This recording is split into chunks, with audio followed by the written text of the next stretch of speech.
So we're so excited today. We have Ashley Chea here. Hi. Who is a creator, a writer, and also a mom of three. Soon to be three girls.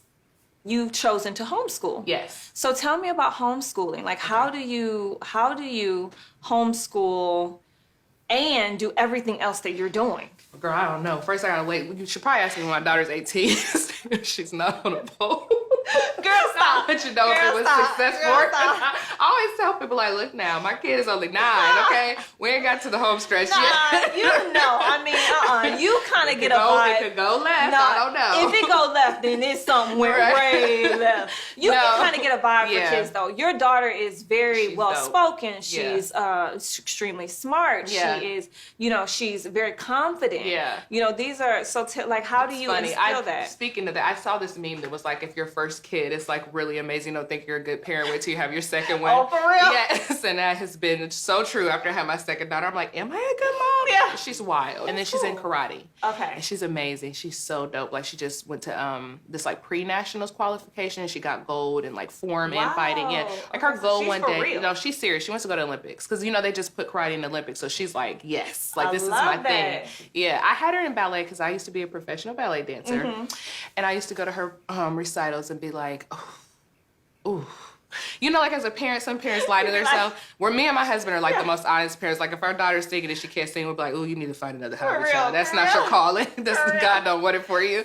So I used to be at her dance recitals like, yo, she can't dance. Like me and my husband would be dying, and we would like clap for her. But no, listen, ballet was not in her spirit. And so it was funny when she was like 5, she was like, Mommy, I don't want to do ballet anymore. I hate it. But I used to have to drag her. She had an attitude, She never really loved it. I don't listen to kids. Like, I don't care if you don't want to do something, you're going to do it anyway. It's like, teach you character. But then when she was old enough to really articulate, like, I don't want to do this. I want to try gymnastics or karate. I put her in karate. And I'm telling you, she excelled. Like, she was skipping belts and like winning her first tournament. Like, okay, so there's something to that. Yes. Right? There's something to, when do you take the turn from saying, like you said, because I'm a believer of this same thing. Yeah. I'm the parent. Right. So when I'm the parent, I make the decisions. Right. You follow my lead. Right.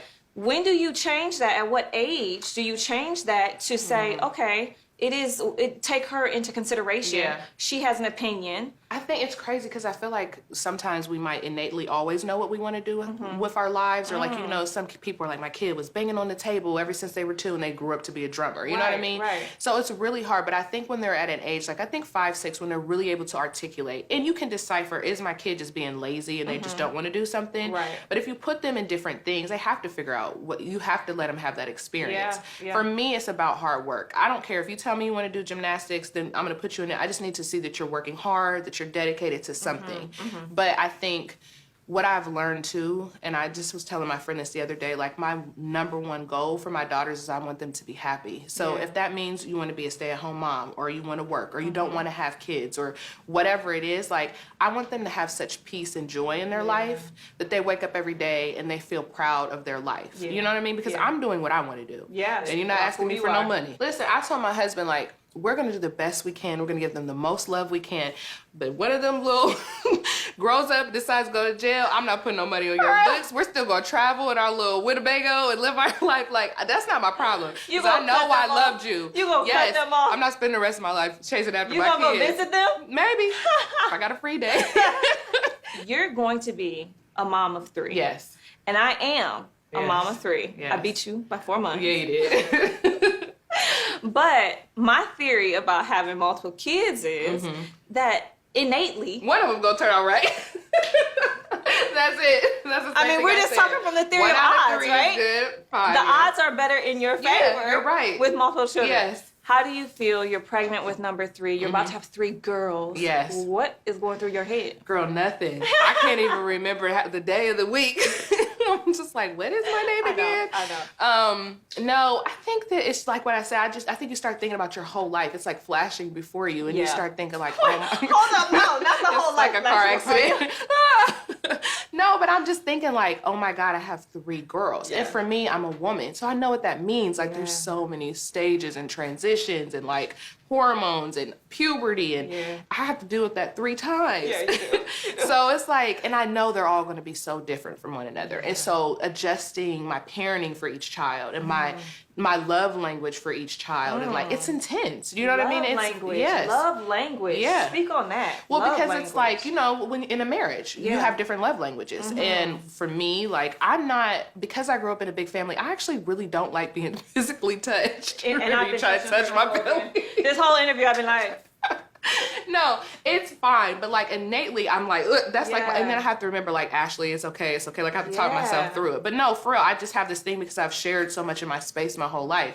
I never wanted to have a big family because of that. Because I know what it's like to be a child of many, you know, and then what that includes with your parents and how they're able to, just parent multiple children. And I'm gonna be honest, I don't care what anybody says, your parenting level goes down with more children you have, okay? It's just a reality. You can't parent your kid the same. I had 1 child for 7 years. I know it's never gonna be like that again. Because that's your only focus. Do you feel like your parenting level goes down or it just shifts? It just changes.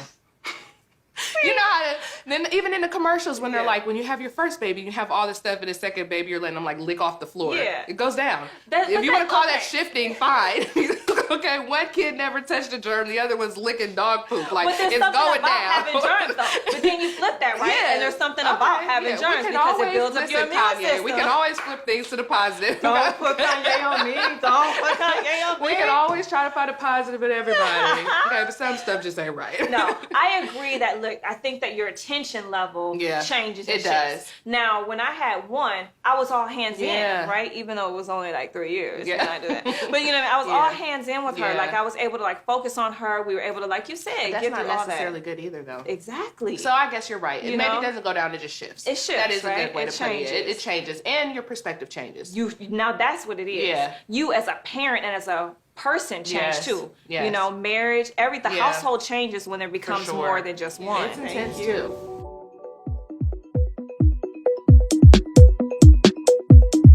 She knows her ABCs and things like that. She's 19 months. And you know, they teach you that in kindergarten. I'm saying, right?